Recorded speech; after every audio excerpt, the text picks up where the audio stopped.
Finally, I deny the existence of excitement or the possibility of optical illusion.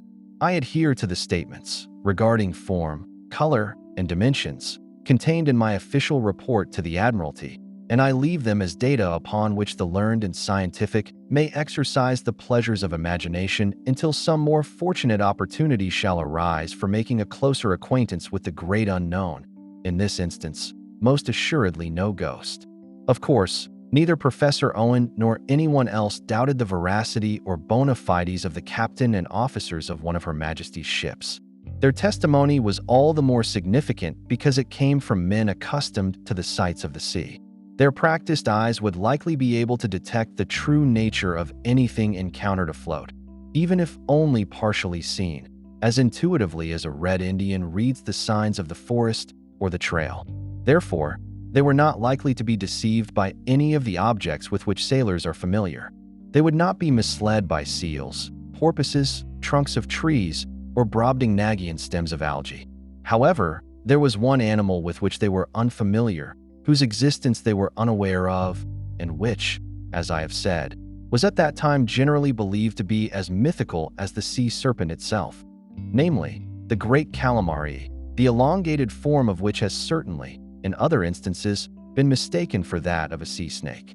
One of these, seen swimming in the manner I have described and attempted to portray, would match the description given by Lieutenant Drummond and could largely explain the appearances reported by Captain Quay.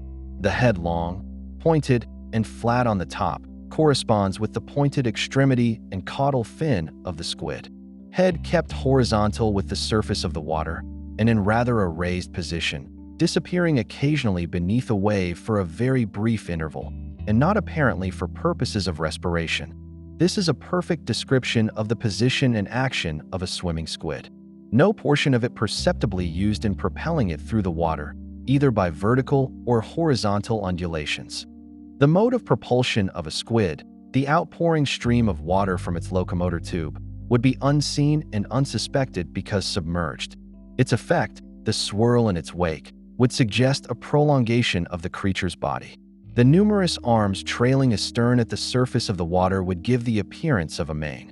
I think it not impossible that, had the officers of the Daedalus been acquainted with this great sea creature, the impression formed in their minds I might not have taken the form of a serpent.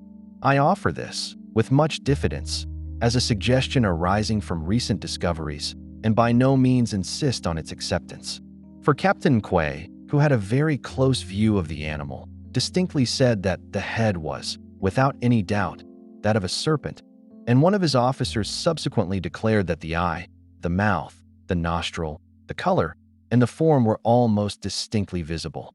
In a letter addressed to the editor of the Bombay Times, dated Computty, January 3, 1849, Mr. R. Davidson, superintending surgeon, Nagpur Subsidiary Force, described a great sea animal seen by him while on board the ship Royal Saxon on a voyage to India in 1829. The features of this incident are consistent with his having seen one of the then unknown great calamaris. Dr. Scott of Exeter sent to the editor of the Zoologist, page 2459, an extract from the memorandum book of Lieutenant Sanford, R.N., written about the year 1820 when he commanded the merchant ship Lady Combermere. In it, he mentions having encountered, in lat. 46 degrees long, 3 degrees Bay of Biscay, an animal unknown to him, an immense body on the water's surface, spouting not unlike a whale's blow, and the raising of a triangular extremity, followed by a head and neck erected 6 feet above the water. This was evidently a large squid seen under circumstances similar to those described by Hansi Gide. In the Sun newspaper of July 9, 1849, the following statement was published from Captain Harriman of the ship Brazilian. On the morning of the February 24th, the ship being becalmed in lat.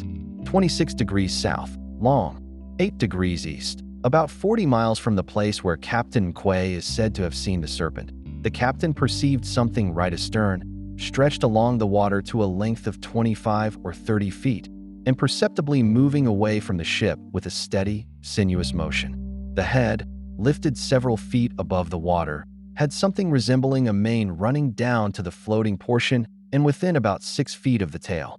Of course, Captain Harriman, Mr. Long, his chief officer, and the passengers who witnessed this concluded it must be the sea serpent. As the Brazilian was making no headway, to resolve all doubt, the captain had a boat lowered. Standing in the bow, armed with a harpoon, he approached the monster.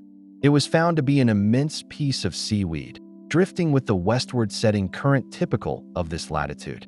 The swell left by a previous gale gave it the sinuous, snake-like motion. Captain Harrington of the ship Castilian reported in the Times of February 5, 1858. On the 12th of December, 1857, the end of St. Helena being 10 miles distant, he and his officers were startled by the sight of a huge marine animal, which reared its head out of the water within 20 yards of the ship. The head was shaped like a long nun buoy and was estimated to be 7 or 8 feet in diameter at its widest point, with a kind of scroll or tuft of loose skin encircling it about 2 feet from the top. The water was discolored for several hundred feet from its head, so much so that on first sight, my impression was that the ship was in broken water. Again, this was evidently a large calamari raising its caudal extremity and fin above the surface and discoloring the water by discharging its ink. This was followed by a letter from Captain Frederick Smith of the ship Pecan, who stated, on December 28, 1848, being then in lat.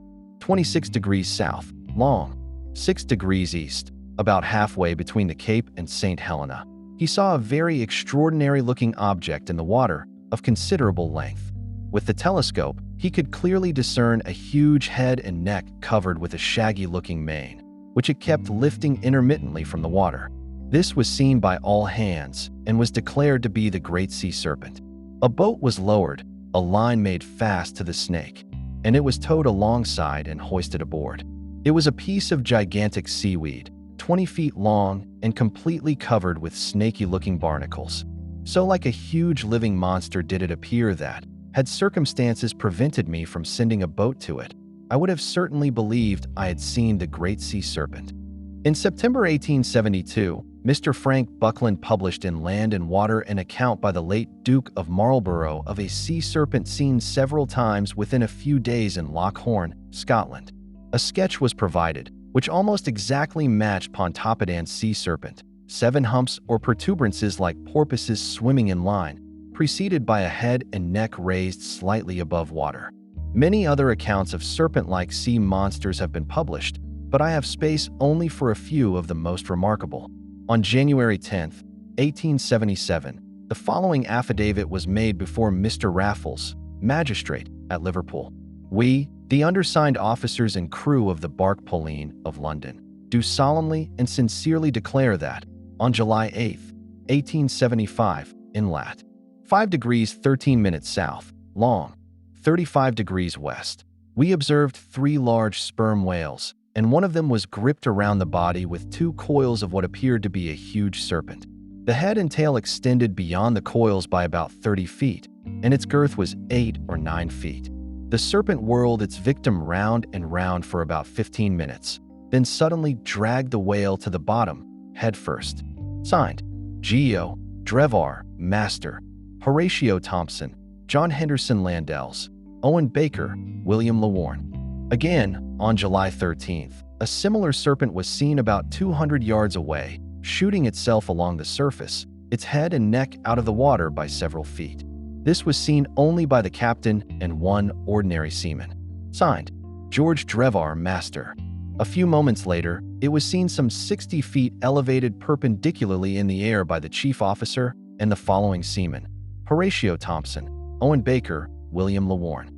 And we make this solemn declaration, conscientiously believing the same to be true. In the Illustrated London News of November 20th, 1875, there had previously appeared a letter from Reverend E.L. Penny, chaplain to HMS London at Zanzibar, describing this occurrence. He included a sketch, reproduced here, based on the crew's account. The whale, he wrote, should have been placed deeper in the water, but I would then have been unable to depict clearly the manner in which the animal was attacked. He added, Captain Drevar is a singularly able and observant man, and the officers and crew with whom I spoke were notably intelligent, nor did any of their descriptions vary in the slightest. There were no discrepancies. The event took place while their vessel was en route from Shields to Zanzibar, carrying coal for HMS London, the guard ship stationed there. It is impossible to doubt the genuineness of Captain Drevar's statement and that of his crew, or their honest intention to faithfully describe what they believed they saw. However, the claim that the Serpent rose 60 feet vertically into the air is clearly an exaggeration, for no known serpent could elevate its body so high, nearly a third the height of the monument to the Great Fire of London. I do not seek to force this narrative into conformity with any preconceived theory. They may indeed have seen a true sea serpent, or they may have seen a veritable sea serpent, or they may have witnessed the amours of two whales, and have seen the great creatures rolling over and over that they might breathe alternately by the blowhole of each coming to the surface of the water, or the supposed coils of the snake may have been the arms of a great calamari, cast over and around the huge cetacean. The other two appearances, first, the animal seen shooting itself along the surface with head and neck raised, and second, the elevation of the body to a considerable height, as any G'd sea monster, would certainly accord with this last hypothesis. But, taking the statement as it stands, it must be left for further elucidation. On the 28th of January, 1879, a sea serpent was seen from the SS City of Baltimore in the Gulf of Aden by Major H. W. J. Sr. of the Bengal Staff Corps. The narrator observed a long, black object darting rapidly in and out of the water and advancing nearer to the vessel. The shape of the head was not unlike pictures of the dragon he had often seen, with a bulldog expression of the forehead and eyebrows. When the monster had drawn its head sufficiently out of the water, it let its body drop, as it were a log of wood, prior to darting forward under the water. This motion caused a splash of about 15 feet in length on either side of the neck, much in the shape of a pair of wings. This last particular of its appearance, as well as its movements, suggest a great calamari, but, as one with a bulldog expression of eyebrow, visible at 500 yards distance, does not come within my ken, I will not claim it as such. In June 1877, Commander Pearson reported to the Admiralty that on the 2nd of that month, he and other officers of the Royal Yacht Osborne had seen, off Cape Vito, Sicily, a large marine animal, of which the following account and sketches were furnished by Lieutenant Haynes and were confirmed by Commander Pearson, Mr. Douglas Haynes, Mr. Forsyth, and Mr. Moore, engineer. Lieutenant Haynes writes, under date, Royal Yacht Osborne, Gibraltar, June 6th. On the evening of that day, the sea being perfectly smooth, my attention was first called by seeing a ridge of fins above the surface of the water, extending about 30 feet and varying from 5 to 6 feet in height. On inspecting it by means of a telescope, at about 1½ cable's distance, I distinctly saw a head, 2 flappers, and about 30 feet of an animal's shoulder. The head, as nearly as I could judge, was about 6 feet thick, the neck narrower, about 4 to 5 feet, the shoulder about 15 feet across, and the flappers each about 15 feet in length. The movements of the flappers were those of a turtle, and the animal resembled a huge seal, the resemblance being strongest about the back of the head. I could not see the length of the head, but from its crown or top to just below the shoulder, where it became immersed, I should reckon about 50 feet. The tail end I did not see, being underwater, unless the ridge of fins to which my attention was first attracted and which had disappeared by the time I got a telescope, were really the continuation of the shoulder to the end of the object's body. The animal's head was not always above water, but was thrown upwards, remaining above for a few seconds at a time, and then disappearing. There was an entire absence of blowing or spouting. I herewith beg to enclose a rough sketch, showing the view of the ridge of fins, and also of the animal in the act of propelling itself by its 2 fins. It seems to me that this description cannot be explained as applicable to any one animal yet known. The ridge of dorsal fins might, possibly, as was suggested by Mr. Frank Buckland, belong to 4 basking sharks, swimming in line, in close order, but the combination of them with long flippers and the turtle-like mode of swimming forms a zoological enigma which I am unable to solve.